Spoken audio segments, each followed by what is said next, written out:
ជំរាបសួរនិងសួស្តីអ្នកនរគ្នាថ្ងៃនេះខ្ញុំមកបង្រៀនអ្នកនរគ្នាអំពីtab មួយទៀតគឺ tab that ហើយនឹងappearance ដែលយើងអត់ទាន់មានទេនៅក្នុងនេះហើយនឹងរូបមន្តថ្មីមួយទៀតដែលនៅក្នុង calculation អូខេអញ្ចឹងយើងចូលទៅដល់ appearance ដែលយើងប្រើ drop list ដូច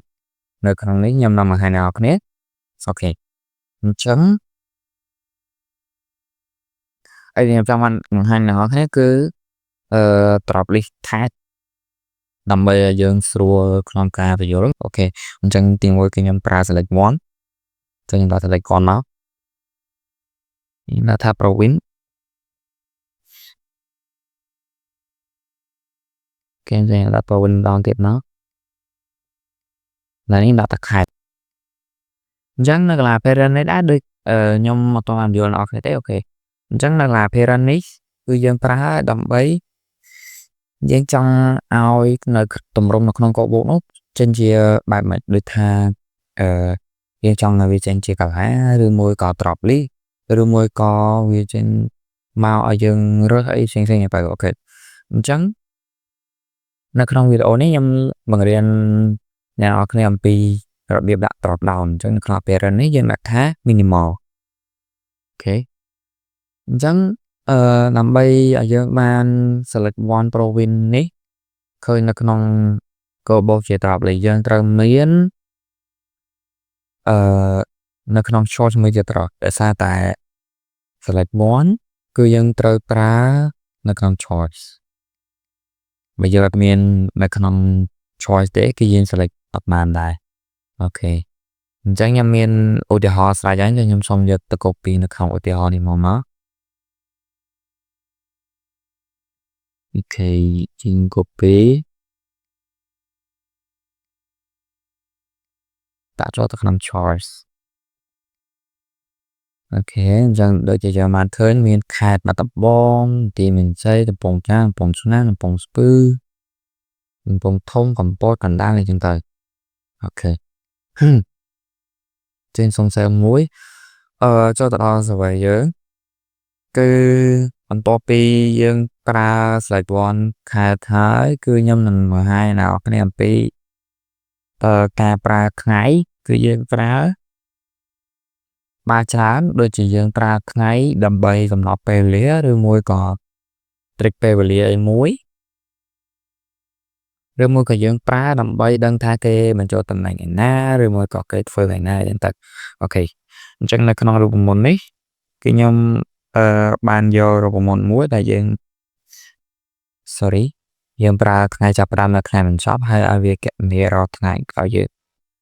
អូខេអញ្ចឹងខ្ញុំនឹងប្រើ date កន្លែងនេះខ្ញុំប្រើ date 2ដោយសារតែយើងទៅប្រើចាប់ផ្ដើមមួយអញ្ចប់អូខេការនៃ calculation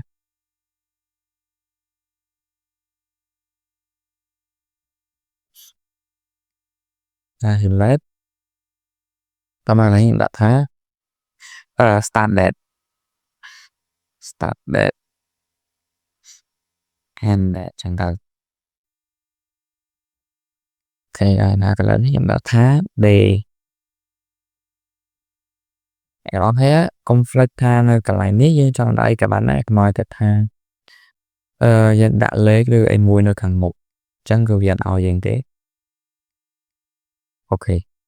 អញ្ចឹងកន្លែងនេះខ្ញុំដាក់ថាថ្ងៃចាប់ផ្ដើមអូខេកន្លែងនេះខ្ញុំដាក់ថាចំ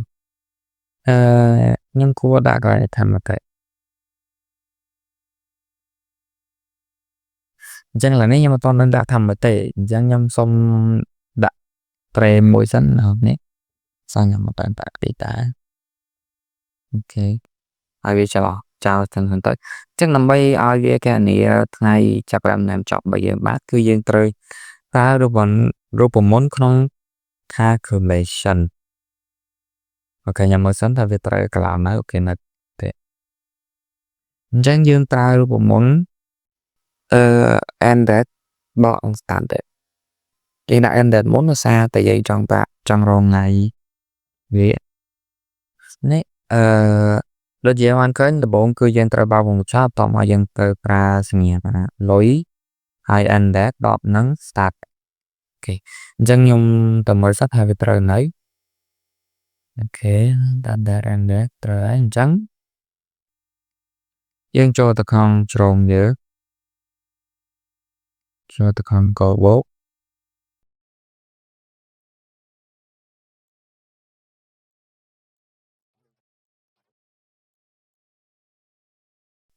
អូខេហើយអញ្ចឹងយើង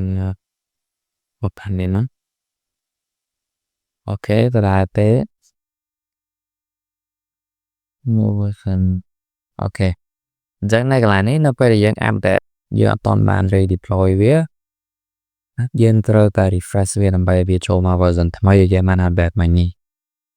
អញ្ចឹងយើងអមក្រោមមកមានអូខេអញ្ចឹងយើងបានឃើញហើយនៅកន្លែងនេះគឺវាមានខេត្ត D1 ខ្ញុំដូចអត់បានដាក់ D1 ទេចាំតិចសិនអូខេអញ្ចឹងវានៅ version ចាស់នៅឡើយទេខ្ញុំសុំ redeploy ស្ដាមសិនតែសារថាខ្ញុំសុំ preview វិញដើម្បីកុំឲ្យយើងយូរតែ redeploy វាត្រូវការពេលអូខេអូខេអញ្ចឹងកាន់តែមក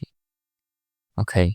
អញ្ចឹងដូចយើងបានឃើញគឺនៅក្នុង error នេះគឺវាប្រាប់ថាវា recommend ឲ្យ use data entry until the result form error code table and that start that you say call native can handle អូខេអញ្ចឹងយើងប្រើរូបមន្តនេះគឺយើងប្រើ copy អញ្ចឹងយើងត្រូវដូរអានេះចេញដោយសារតែបងក៏ចោតដែរចាប់បានទេដល់កន្លែងនេះយើងប្រើសញ្ញាវិបុកចោតនេះវិញ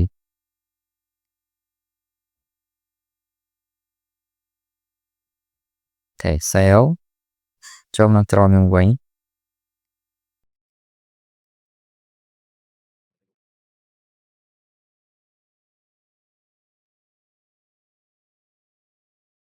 ហ្នឹងហើយអញ្ចឹងដូចយើងមកឃើញនៅកន្លែងនេះគឺវាមានមួយគឺដាក់តាខេត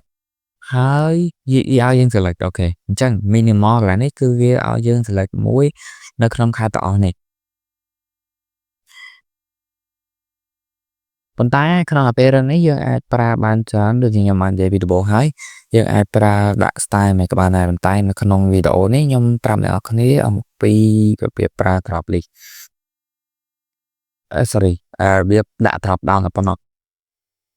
ដោយសារយើងនៅមានវីដេអូតទៀតអញ្ចឹងខ្ញុំសូមបង្ហាញដល់អ្នកប្រាំសិនកុំឲ្យយូរនៅកន្លែង start date នេះគឺយើងដាក់ខែណាប្រហែលនៅថ្ងៃ10ទៅ4អូខេអញ្ចឹងដូចជាយើងអត់ឃើញ column មួយទៀត column calculate ដៃវាអត់បានបង្ហាញឲ្យយើង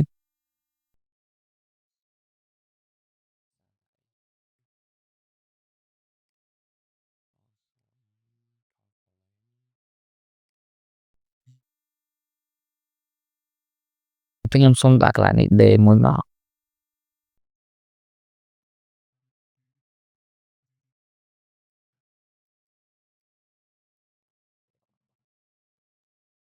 ដោយសារតែវាអត់បង្ហាញឲ្យយើងខ្ញុំចង់ឲ្យប្រកាសថាវាមកពីអី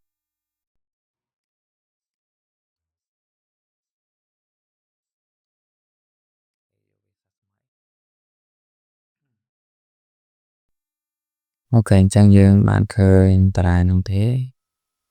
គឺ and then start test អូខេ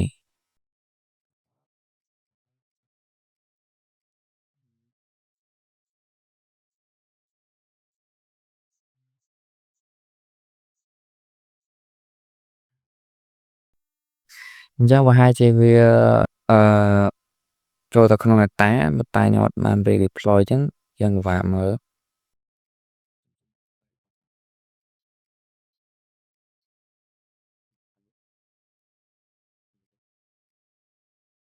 អូខេមកហើយ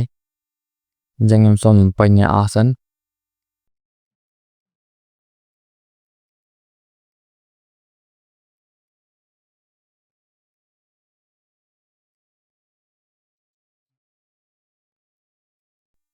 nhưng mà nó hay mà chăm vô cho đam mùi sorry cho sẽ đam mùi nhom bên như thế là sao thì nhom bên nhà về bàn sân thế kembali cho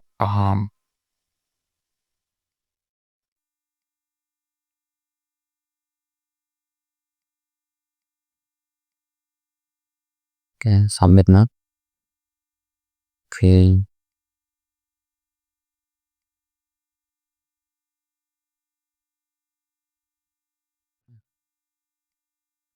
cái trong thì ban châu ta còn data giờ nó nhưng chạy stress như mùi nó tóm mắt cho trong data ok jadi khơi là trong alert cái này ta xa cái bên này kêu về contact change nó xong rồi trả này mới tụi mày dânจะlàm cái này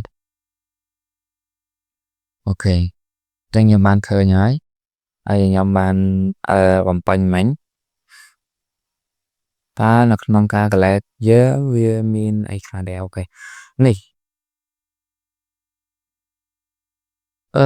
នៅក្នុងនេះខ្ញុំបានដាក់វាបញ្ជាក់ថ្ងៃយើងថាយើងធ្វើមួយថ្ងៃអូខេអញ្ចឹងនៅក្នុងនេះប្រាប់យើងថាយើងបានរើបាត់ដំបងតមកពីថ្ងៃ18ដល់ថ្ងៃ24អញ្ចឹងអ្នកនរគ្នាតមើលទៅគឺវាបាន6ថ្ងៃប៉ុន្មានអូខេអញ្ចឹងវា show ខែកលែតនេះនៅក្នុងdataវាអត់ show ឲ្យយើងឃើញទេអូខេអញ្ចឹងមេរៀននេះគឺខ្ញុំបានអឺអានអ្នកគ្នាអំពីទីមួយគឺ appearance ថ្មីបន្ទាប់មកគឺ date គេយើងប្រើបានអីគេខ្លះដូចណាtheoបានឃើញមកអញ្ចឹងបើយើងដាក់ date ទេគឺវាគ្រាន់តែឲ្យយើង select ថ្ងៃធម្មតាទេអញ្ចឹងយើងអាចមើលឃើញធម្មតាប៉ុន្តែបើយើងចង់ឃើញថ្ងៃsorry បើយើងចង់ធ្វើការមើលថ្ងៃដូចជាយើង select ថ្ងៃនេះតែថ្ងៃនោះអញ្ចឹងយើងដឹងចង់ដឹងថាវាមួយថ្ងៃអញ្ចឹងយើងប្រើរូបមន្តផ្សេងទៀតអញ្ចឹងនៅក្នុងវីដេអូនេះខ្ញុំចង់បង្ហាញអ្នកនរគ្នាទៅរូបមន្តប៉ុណ្ណឹងសិនអូខេអញ្ចឹងយើងត្រឡប់មកវិញគឺ appearance នេះគឺយើងអាចប្រើបានច្រើនប៉ុន្តែនៅក្នុងវីដេអូនេះខ្ញុំប្រាប់អ្នកនរគ្នាអំពីតែ drop down មួយទេដោយសារតែផ្សេងទៀតយើងប្រើរង្វាន់ខុសៗគ្នាអញ្ចឹងនៅក្នុងនេះគឺយើងប្រើតែ drop down ទៅហើយខ្ញុំប្រាប់ខ្ញុំបង្ហាញអ្នកនរគ្នាតែខែទេអញ្ចឹងវីដេអូក្រោយប្រហែលជាខ្ញុំអាចបង្ហាញទៅដល់ស្រុកអីទៀតប៉ុន្តែចាំមើលសិនបើវារៀងដូចគ្នាទេខ្ញុំអត់បង្ហាញទេប៉ុន្តែបើខ្ញុំធ្វើទៅវារៀងខុសគ្នាមានថាថ្មីឬមួយក៏ header ថ្មីទៀតខ្ញុំនឹងបង្ហាញអ្នកនរគ្នាអញ្ចឹងនៅក្នុងនេះដែរគឺខ្ញុំបានបង្ហាញ date មួយទៀតដែលប្រាប់ពីថ្ងៃដែលយើងចាប់ប្រាប់ពីថ្ងៃដែលយើងទៅឧទាហរណ៍យើងទៅ strip ឬក៏យើងទៅណាទៅដើរលេងឬមកក៏យើងព្រិចធ្វើការងារយើងថាយើងធ្វើបានមួយថ្ងៃយើងទៅអូខេ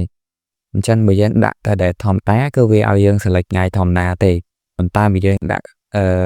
រូបមន្តមកនេះវានឹងចេញថ្ងៃដែលយើងចង់ដឹងអូខេ